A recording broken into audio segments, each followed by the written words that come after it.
Hey, welcome back, everybody. It's time once again for another episode of Sales Pipeline Radio. So grab your boards. We're going to swim out into the sea of ideas with our new surfing headquarters here live from UCI's Applied Innovation Center. It's Matt Hines coming to you live. How you doing, Paul? It is craziness. I have a fake picture up behind me that I envision this big studio to look like someday, but for the moment it looks like an Army field hospital as we move into our new digs here at UC Irvine. It looks like bags of blood and wires and chaos and carnage everywhere here. It's a mess, but eventually it's going to look pretty cool. That's great. I mean, watching you here as we record on Skype, I appreciate that you have your background. I don't get to see all of what you just described, which sounds terrifying. You've got some kind of hipster co-working space behind you. This is kind of as best I can describe it. Well, it's perfect for this show because we're at the UC Irvine's brand new Beal Applied Innovation Center, named after Don Beal. He used to be the chairman of Rockwell, I think. And so it's all about bringing technology to market, all the stuff they're developing on the university. How do they bring it to market? So they've got huge meeting space. They got all the Tech Coast Angels and the funders and the VCs and accelerators here. But up on the third floor where I am, it's just me and esports. They have one of the largest esports programs in the country. You get a full ride scholarship, not for playing baseball anymore, for moving that mouse really quick here. So moving the mouse. Well, for longtime listeners of this show, you know that we are nothing but a hipster co-working space. So that's right. Thank you for joining us on another episode of Sales Pipeline Radio. We are here live every Thursday at 11:30 Pacific, 2:30 Eastern. If you're listening to us live on the Funnel Media Radio Network, thank you for making this part of your workday. Of course, if you're listening to the podcast subscription, thank you very much for subscribing and downloading. Our numbers continue to accelerate during this pandemic, I think, as people are looking for interesting, useful, thoughtful things to listen to. So thank you so much for making us part of your podcast family. And every episode of Sales Pipeline Radio, past, present, future, always available at salespipelineradio.com. Each week, we're featuring some of the best and brightest minds we can find to talk about B2B sales and marketing. Today is absolutely no different. Very, very excited to have with us today. She is the co-founder of Somersault Innovation, Ashley Welch. Ashley, thanks so much for being with us today. Yeah, thank you. I wish I was out there in California. I'm in Boston, where it's not quite hip and cool, but... the beauty of modern radio production, you are in Boston, Paul is in California, I'm in the dug-in basement up here at Heinz Homeschool World Headquarters outside of Seattle, Washington. This is our window. Like sometimes Paul and I will talk a little bit about weather, and he complains about the beach drizzle that he has to suffer through in Southern California. We are in this small window of Seattle summer, where it's actually sunny, it's actually warm. It hasn't rained in days, which is weird around here. But I know up in your neck of the woods, Ashley, there's plenty of people still digging out and trying to get their power back. How are you doing? Oh, yeah. Oh, we're fine. I didn't lose power, so everything's good here. That's good.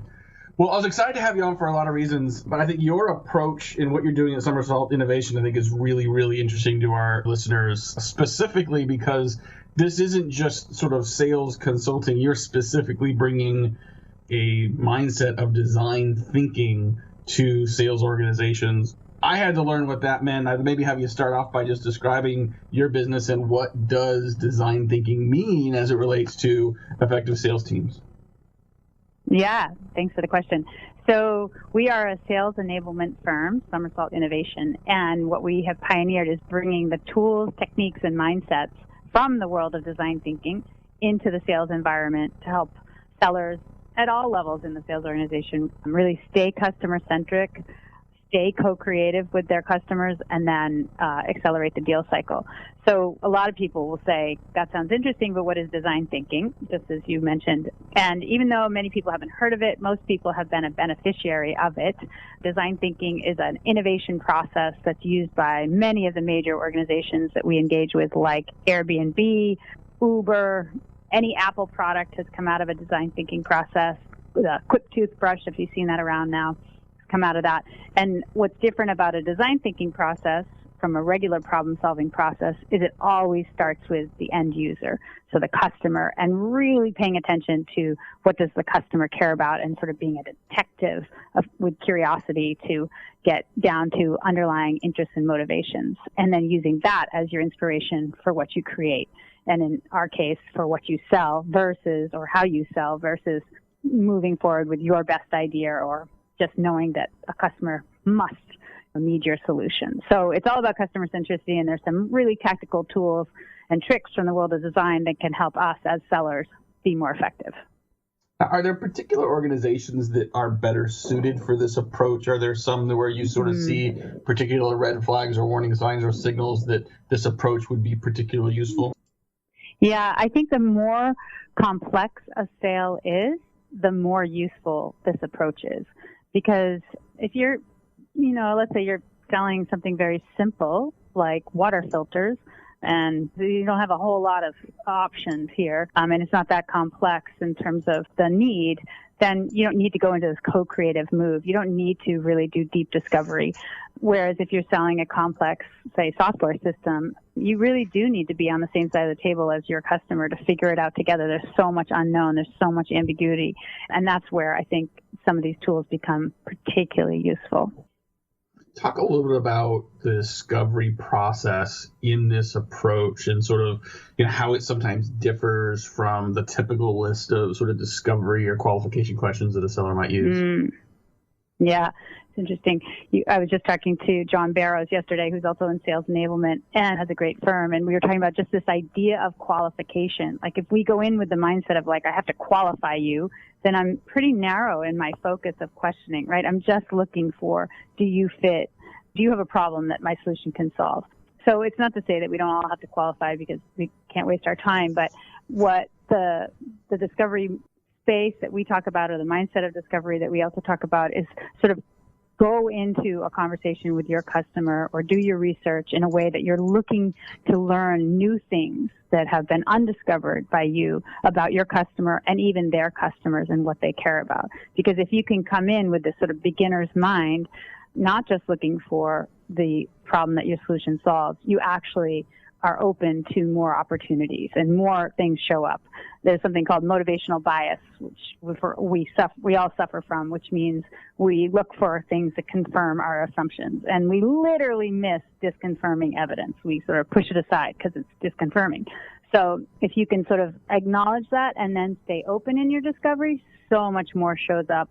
And it's also the space of where you become a trusted advisor because you learn things that maybe your customer didn't even know, and you can share that with them and start to provide a different level of value. I feel like we could spend a whole show just talking about the role and danger of bias in the sales process, bias in marketing. And I think sometimes, well-meaning bias can be presented as a persona. Like we can say, listen, there's a general group of buyers that have a certain perspective. But if you assume that every buyer has that perspective, you might be missing signals. Talk a little bit about, there's value in that sort of persona development, but how dangerous is it to sort of come in with a bias? And what are some of the things that might happen negatively if you do that too much? Yeah, I think about actually the same thing as if you come in with your sales play, like it's an insurance firm, so you have your play. I talk to too many sellers who already have their play, quote unquote, and they haven't even done any discovery. So, I think buyer personas are important. We're actually doing a whole project on that right now for a client. So it's important because you start to learn things about that type of person, that type of position, and hopefully you're doing really great discovery in building that persona by understanding really sort of motivations and interests underneath a typical buyer or a typical persona. But I think it's always, like we always will say, sort of hold loosely to your persona or hold loosely to your solution or play, because it's just a starting point for you to say, even to that person, like, hey, these are some of the things that I've learned about people in your position. How close or far am I from getting that right? And then learn more from there. Lots of what I've read from you and sort of the things you talk about sort of speaks to the sales organization. I'm curious, how often you get to talk to the marketing team as well, whether it's just the work that marketing is doing directly to support sales or even sales enablement programs. What should marketers take away from this design thinking approach? Well, I think we're actually doing a big project right now with Microsoft on the marketing side supporting them building assets for the sellers. And, I think in many times marketers are actually more adept at design thinking already, like this notion of understanding who your end user are and doing deep research on your customer. And so they're already doing some of those things. I think what I do see so often is sort of the disconnect between marketing and sales, however, and that marketing maybe, in this case, this client I just referenced, you may be producing assets, but sellers aren't getting trained on how to use those assets necessarily from sales enablement in the way they were imagined by marketing. Or there's the marketing has sort of the marching orders around the different industry knowledge or things that they need to get their sellers up to speed in, but sellers are completely overwhelmed by all the things that are coming at them in terms of what they need to learn, and therefore they're picking and choosing and nothing becomes valuable. So I think, like, at the end of the day, I see too much of the disconnect between marketing and sales, and I think actually design can be a great bridge. I would love to have marketing and sales together in any of the work that we do versus working on either side. All right, well, we're going to have to take a quick break here, pay some bills. We'll be back more with our guest today, Ashley Welsh, talking more about design thinking and sales in marketing. Do we think about it in terms of how we create products and build our product strategy as well? We'll be back. Sales Pipeline Radio.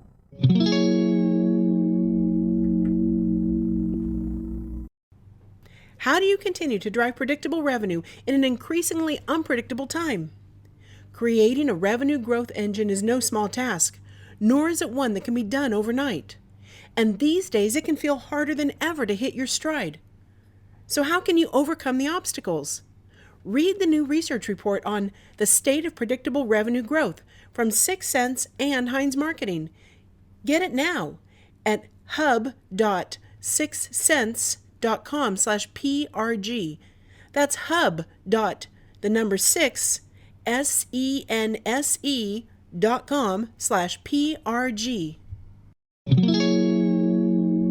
All right, let's pick it back up with Matt and his guest. And before we go any further here, I think the name of her company is perfect for the times we live in. We don't just have to pivot. We got to do somersaults these days. We got to be innovative. When I was a kid, we did somersaults. We actually called it, it was tumbling. And I feel like that is for sure a good metaphor to 2020. That's a great question, Paul. Ashley, where did Somersault Innovation come from? Were you a gymnast, or I'm just curious the origin story there? I was not a gymnast, but I will say I was practicing aerial yoga last night, very badly. But Somersault came from when we were trying to think of the name. We started the company 5 years ago. We were trying to think of, like, what's something everybody can do? What gives you a different perspective? What's fun? Like, design thinking is a very creative, fun process. And so Justin, my business partner, had remembered that my girls had done gymnastics when they were little, and so I don't know, he was inspired by the somersault idea. So that's where it was born, and it's stuck, and we sort of like it. I love that. Well, we're talking today, Sales Pipeline Radio. We've got a few more minutes here with Ashley Welsh. She brings design thinking to sales teams, and it seems to me that, we've been talking about the sales function. We would talk a little about marketing and how marketing could leverage this. What about account management? What about customer success? I mean, clearly we're not done communicating and doing design thinking and creating its value once we sign that customer up. Have you had success working with customer success teams with this as well? Yeah, I mean, they're a great group. I always think of customer success. My God, they're the closest to the customer once it's been sold, right? They're right in there with them. So I think, this notion that discovery is, I think we often put it at the beginning of a sales process. And really, I think discovery is an ongoing practice, right? So you always should be trying to learn more about your customers and their customers. And so I think that's a great place for customer success to stay sort of in that discovery motion as they're working with their customer. And so there are lots of tricks and tools from the world of design that can help them stay curious, stay asking. Just one trick, for example, is you seek stories when you speak to other people, because in stories you elicit a lot of a lot of good information. And one way to get people to tell you really good information is to use last, first, best, worst, which means to say, hey, Matt, can you tell me the last time a problem like this came up for you? Or can you tell me the best experience you've had using this software? So if you use those prompts, it actually triggers something in our brain to remember and then give you really good information. So that's one thing that comes to mind, customer success, to stay in that discovery mode, because they'll start to uncover more opportunity. And I feel like I just keep sort of like peeling back the onion here, thinking as we just keep thinking about this concept. So we've got sales, we've got marketing, we've got customer success. What about product marketing? What about product roadmap? What about thinking about what your customer needs right at the foundation of a strong, sustainable business is building a great product, but then making sure as you continue to build and innovate on it, that you're not doing that in an insular way. Is there a different discipline involved there, a different way of thinking about this? Yeah, no, I think that's exactly right. I think what's primary to design is this notion of customer centricity is a thread throughout an entire process. So an entire innovation process, an entire sales process, an entire, product development process. So I think if I had a big organization, I would instill just these basic sort of principles that whatever we do, we will always remember who our customer is, whether it's an internal or external customer, and we will continue to test our thinking with them throughout, because so often we become removed, right? The further we get into a process, or the further we get into a sales cycle, or the further we get into an implementation, we become further removed sometimes from our actual end user, and that's where things start to fall apart. Yeah, I totally agree with that. So you've been running Somersault Innovation for almost 6 years now. Something you've also been doing for quite a while is the work you do with the Design Museum of Boston. You're on the board there. Talk a little about what that organization is and why it's so important to you. Thanks for that question. The Design Museum is an amazing organization co-founded by Sam Aquilano, and he started this organization as a way to use design thinking actually to solve community problems. And it's called a museum, even though it's a nomadic museum. It doesn't actually have any physical space, but we put up different installations in different places. So for example, they did one on the design of prosthetics. Again, this notion of how do you design prosthetics from the user's point of view and creating something that really works for people who are missing a limb. So they had an exhibit in the Prudential Center in Boston of different models and stories from different people. So as a way to inspire people to look at the power of design in solving real problems, and so many other places that design can be used to solve community problems. I love that. I think, what's interesting is just hearing this conversation throughout so far today and sort of design thing. I think of myself as a creative person, but definitely not a design person. Like I can't, if you put me to a whiteboard and told me to sort of actually sort of design what something looks like, I don't think of myself that way. But the way you're talking about design thinking isn't about having those skills. So if someone's looking at this and thinking, I don't have the attributes for this, prove us wrong.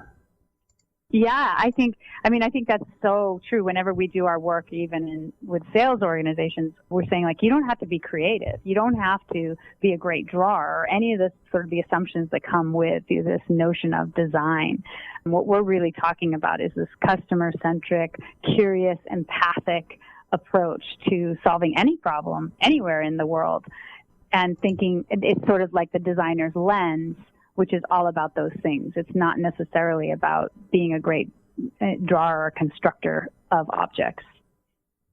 Just got a few more minutes here wrapping up with Ashley Welsh. Definitely encourage you to check out her business, Somersault Innovation, And I'm assuming, Ashley, that, best laid plans beginning of the year. 2020 hasn't exactly gone that way. We've been somersaulting and tumbling our way through it. What are some things that have been surprisingly and delightfully different for you in this year? I think it's easy to talk about sort of the adversity and challenges we face, but I think we've all sort of had enough time to sort of think about the silver linings that this year represents as well. What have been some things for you?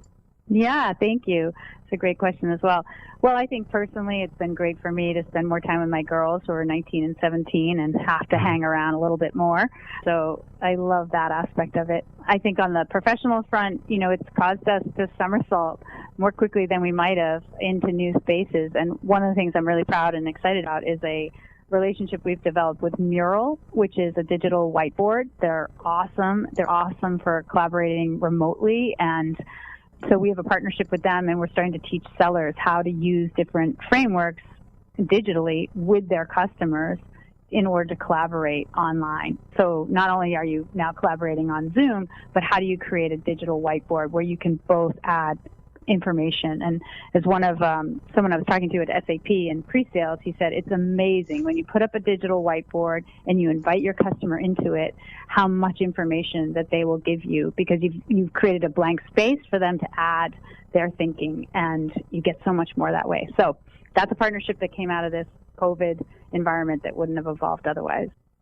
I love that. And I love just the story of being able to spend more time with your kids. I mean, I was telling someone earlier today that, in a typical year, typical Wednesday, typical Thursday, I'd probably be on a plane in an airport somewhere, and it's kind of the life I knew, and I was fine with it. But honestly, this week, as my kids start to ramp up going back to school, my daughter's going into middle school, and kind of nervous about it. So being able to be here and kind of walk her through it, and take her to pick up her laptop yesterday. I mean, little things like that means something, I think, to her, but definitely means something to me. It's sort of, we all make this transition.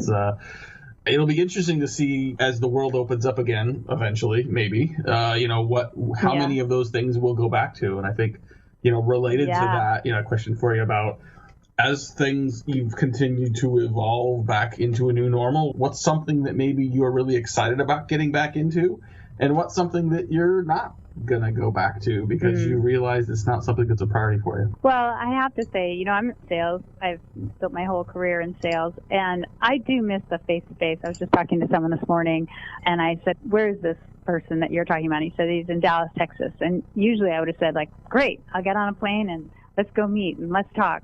And I do miss that, and I hope that will come back. But I think that I certainly will be more judicious in my time and more convinced that so much work can still be done online, and that we don't need to fly around, which is obviously sometimes detrimental to our families, but it's no good for the environment either.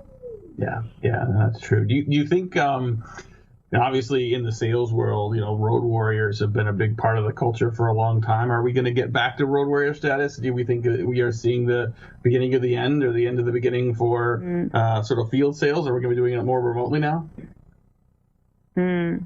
I think we're going to do it more remotely. I think there's been a lot of benefits, both personally and then certainly the cost savings to organizations, whether it's borne out into they save more than you'd make by putting me on the road all the time. I don't know. Who really knows? But with the advent of so much AI and the cost savings of keeping people off the road, I think it's definitely going to change in some way or other forevermore how we sell. Yeah, I agree with that. Paul, you had a question, a comment? I just think that it's too early yet to tell what's going to change, but I know we're going to keep doing somersaults for a time to be here. I hope so. Yeah, we're going to keep tumbling maybe for a little bit. Well, I want to thank our guest today very much, Ashley Welsh. Ashley, where can people learn more about your business and just to kind of read more about design thinking and sales? Well, you can check us out at somersaultinnovation.com. You can find me on LinkedIn, Ashley Welch, and we wrote a book, Naked Sales, How Design Thinking Reveals Customer Motives and Drives Revenue. That's on Amazon, and there's some great stories there and really practical tools that I think many organizations just start reading that and using those right away, and it'll explain more about design thinking as well. Love it. We'll check those out. We'll make sure we get links to those in the show notes. And we'll be back next week. We got a great set of guests coming up here to round out the summer, get us back into, you know what, Paul, I know I always look forward to the fall. Fall is my favorite season. Oftentimes it's related to the weather. It's the crispness of the mornings. It has to do with college football, and we may not have as much college football, if any, this year. It has to do with baseball and the playoffs, which I think we might still have. But you know what? The world continues to spin, and big things and little things that we have enjoyed, that we do enjoy and will enjoy, will still be around. But we will still be around with Sales Pipeline Radio as well. We'll be back next week with some more great guests. For today, on behalf of my great producer, Paul, this is Matt Hines. Thanks for joining us on another episode of Sales Pipeline Radio. All right. Thank you. And with that, we wrap up another episode of Sales Pipeline Radio right here on the Funnel Radio channel for at-work listeners like you.